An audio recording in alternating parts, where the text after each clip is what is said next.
Hey guys, well, it's been a busy day. Looks like I got some schmoo all over my face. It's a little bit better. Very busy day. Running around doing service calls and stuff all day, but after work I stayed a little bit and I got a whole bunch of stuff done. I'll show you guys what I did.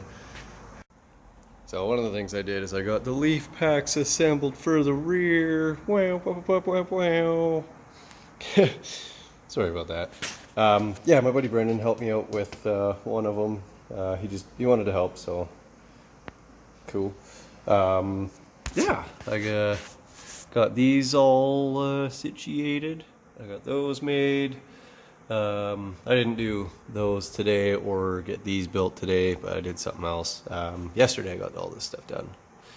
And focus, please. Okay. Anyways, leaf packs assembled, so that's great. I just have to make the shim for the 9/16. It's not ½ inch. It's 9/16 bolt to the inner diameter of the bushings because there's slop, and that's terrifying. I still have to fold these over to clamp the springs together. I'm not sure if I'm going to add another spring to these or not. I guess I'll have to see once I get the weight of the truck on them. But this is what I just did. I made a frame section. So, you know what? I might. Yeah, it's cool now.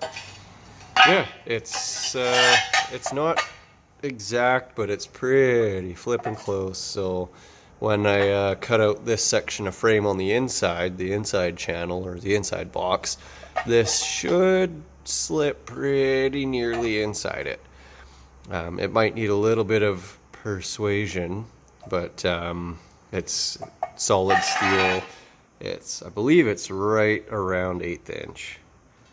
It looks like it's a little bit twisted and stuff, but I can fix all that. I just wanted to get it rough shaped in, but I'm friggin' tired today, so that's about what I got done. So that was actually quite a bit of work. Used a torch, my hammer, and an anvil-shaped object. But and my buddy Sean helped me bend one of the tabs in, and he had to go. So it's getting there. It is getting there. I am very excited.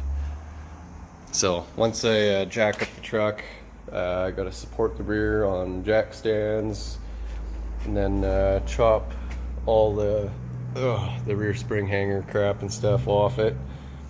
Then I can throw those under, mock them up, zap them up. Well, before I even worry about putting those on, I got to fix the frame because I'm going to be welding, this one, that guy there to right probably in this area. So that has to be structurally sound before I can attach those. So it did set me back having the frame be rotten, but away she goes. Anyways, guys, I am tireder as frig, so I'm gonna go home, maybe have a beer and a shower, and then probably pass out in my chair. So we'll see you guys next time, and until then, take care. Thanks for watching.